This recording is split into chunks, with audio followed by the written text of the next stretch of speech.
Hey everyone, this is Clifton from the DYDX Foundation, and I'm going to run you guys through some of the highlights that we saw in Epoch 14. So to start off with trading metrics, unfortunately it's reds across the board. Our trading volume has decreased from $29.7 billion down to $24.6 billion, so that's roughly a 17% decrease. Same for average daily volume, ending open interest as well as fees paid, so it's all relatively around the same percentage decrease. For rewards metrics, we saw 6,900 unique wallets earn 5.8 million DYDX through trading LP and staking rewards for Epoch 14, and this is an increase from Epoch 13 where only 6,200 addresses earned rewards, and this can be attributable to a rabbit hole campaign that we ran, which saw 700 new addresses stake DYDX to the safety module. So once they stake, they are automatically eligible to collect rewards, and that's the primary factor as to why we saw this increase in the number of wallets which could earn rewards in Epoch 14. Overall, we have 58.5 unique wallets cumulatively that have previously earned DYDX rewards from retroactive trading and liquidity mining rewards. On the LP reward side of things, we have 53 addresses eligible for LP rewards in Epoch 14, and competition in the pool decreased slightly compared to the previous Epoch where 58 addresses were eligible. So in Epoch 14 as well, we have 70 addresses which did more than 0.25% of total maker volume in Epoch 14, and these 70 addresses are all eligible for rewards in Epoch 15.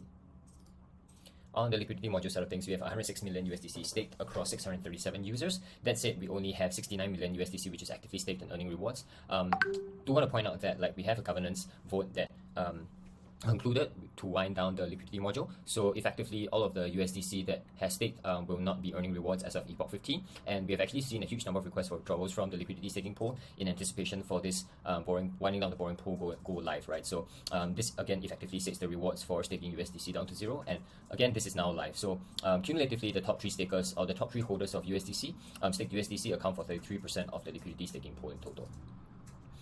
On the borrowing pool side, we have 3 market makers borrow cumulatively 22.1 million USDC. So 2 market makers only borrowed $110,000, and 1 market maker alone accounts for 22 million. And with the winding down the liquidity module, we have actually reached out to these MMs to request them to pay their outstanding balances.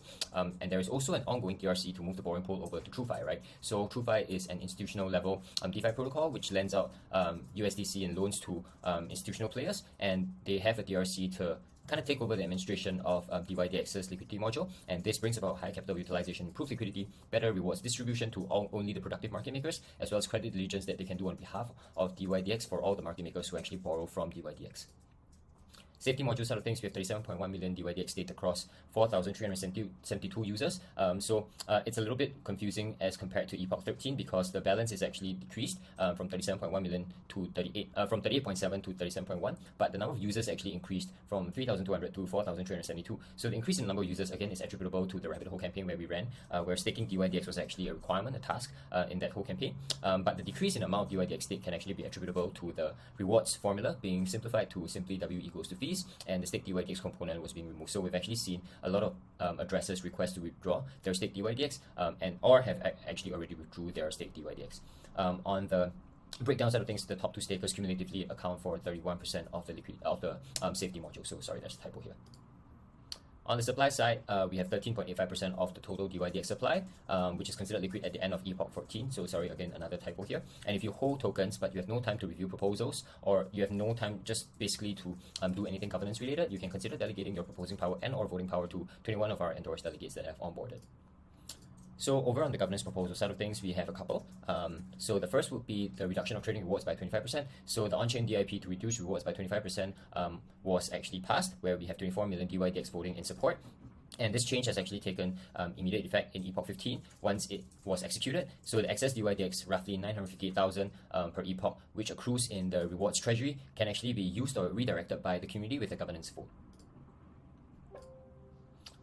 The next on-chain DIP that happened was the winding down the liquidity module. So this passed with near unanimous consent from the DYDX community, where we saw 26.5 million DYDX across the NI addresses voting to wind down the liquidity module. So the rewards associated with staked USDC has now been set to 0, and the blackout period has been decreased to 3 days, right? So currently we are in Epoch 15, and this is live now. So if you want to withdraw your staked USDC this epoch, you must have requested to withdraw in Epoch 14 before the blackout period. And if you want to now withdraw, you got to actually request to withdraw now, and you have all the way till 22nd of October, which is 3 days before the end of Epoch 14, to request for withdrawal, and this will allow you to withdraw your staked USDC in the next epoch, in Epoch 16. So another off-chain that was passed was to revise the liquidity provider rewards. So Selene Capital posted an off-chain DIP where the weights for non-BTC and ETH markets were changed.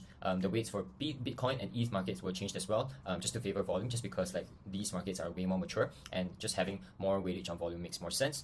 We also reduced the rewards paid for Bitcoin ETH markets to 10% and 10% each, and the 10% from each market has actually been redirected to the altcoin markets. So this is all in a move to promote liquidity and activity on all these altcoin markets. So this formula revision is effective at the start of Epoch 15, which is this epoch, and we have all of our documentations updated to reflect these changes.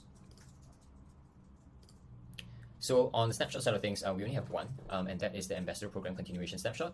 So it concluded, and despite a majority of the community voting in favor to continue the program, the minimum vote differential of 67% under the minimum requirements for binding snapshot posts was not met. So we were at 65.5%, but the minimum vote differential stands at 67%, and so we failed that vote differential criteria, and as such, the program will not be continuing in its current capacity for Season 2. You can check out this Commonwealth thread, which captures all of the resources and contributions which ambassadors have contributed to, and there might be talks of a new version of the Ambassador Program that might be dropping in our forum soon.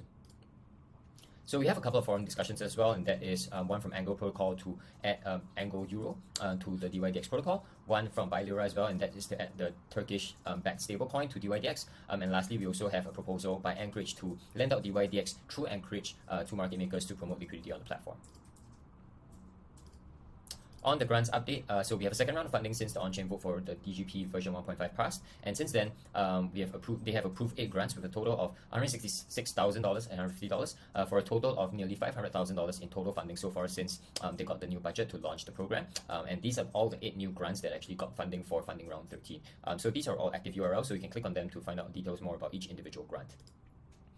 Hedgies side, we have 9 out of the Foundation's 205 hedgies, which have been distributed to the community for Epoch 14. And lastly, Epoch 15 started on September 27th at 3 p.m. UTC and ends on October 25th at 3 p.m. UTC. Epoch 14 rewards are actually now claimable, and once tokens have been claimed, they can be transferred staked to the safety module or delegated to DYDX governance. That's it, guys. Thank you.